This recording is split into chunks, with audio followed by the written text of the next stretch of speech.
Hey everyone, welcome back to the Book Brood. I'm Heidi, and this is going to be the first of my small little wrap-ups that I'm going to be posting here in the next few weeks because I haven't done any wrap-ups since the end of August.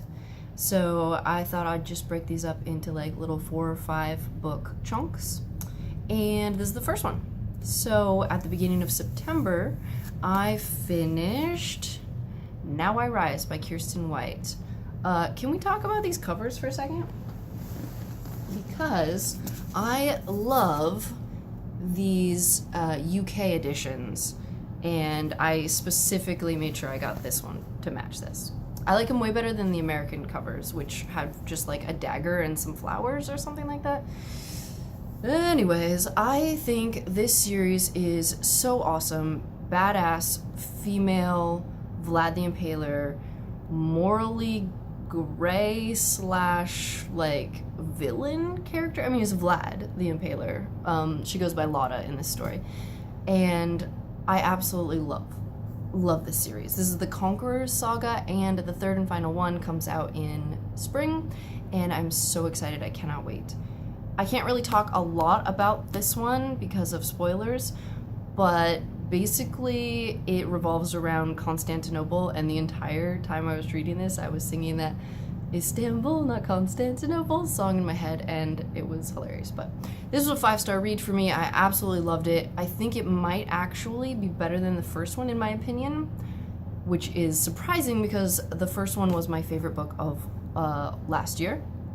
But in the first one there was a small section in the middle where it kind of slowed down, and this, in my opinion, did not have any lulls.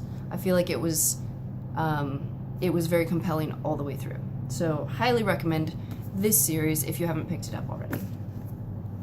All right, the next one I want to talk about is The Secret History by Donna Tartt, and I've read this twice now this year, both on audio, which I highly recommend.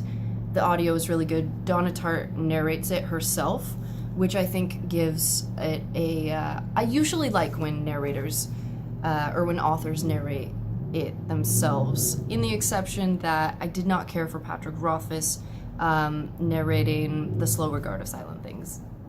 But that's beside the point. This is a 5-star read. This is definitely going to make it in my top 5 books of the year. I absolutely freaking adored this.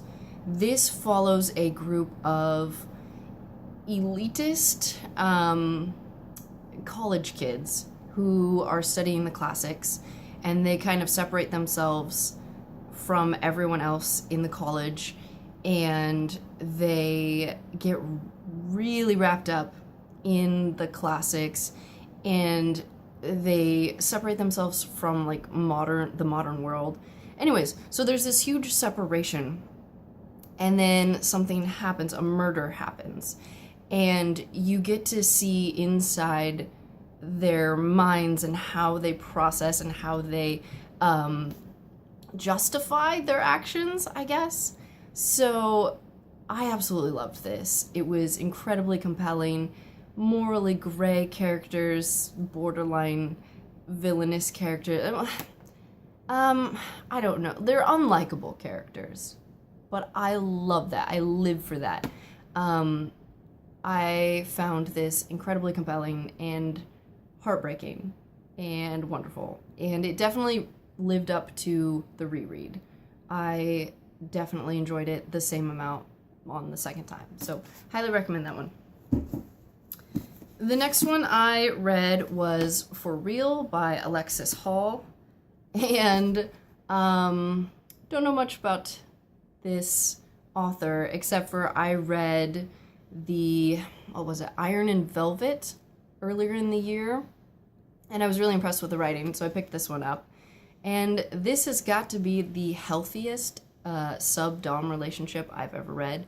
50 Shades of Grey is absolute trash in my opinion. This is a healthy relationship, and I enjoyed it. It was 4 stars. And then I reread The Raven Boys by Maggie Stiefvater, and I'm really glad I went back to this first one because I read the entire quartet earlier in the summer, I think. but I had a really hard time getting into this first book. It took me like 3 tries, and even after getting into the world and finishing this first one, I didn't really enjoy it. Excuse me. But going back, after I'd finished the quartet, I really appreciate this a lot more. I think that this world and magic system was really difficult for me to come to grips with.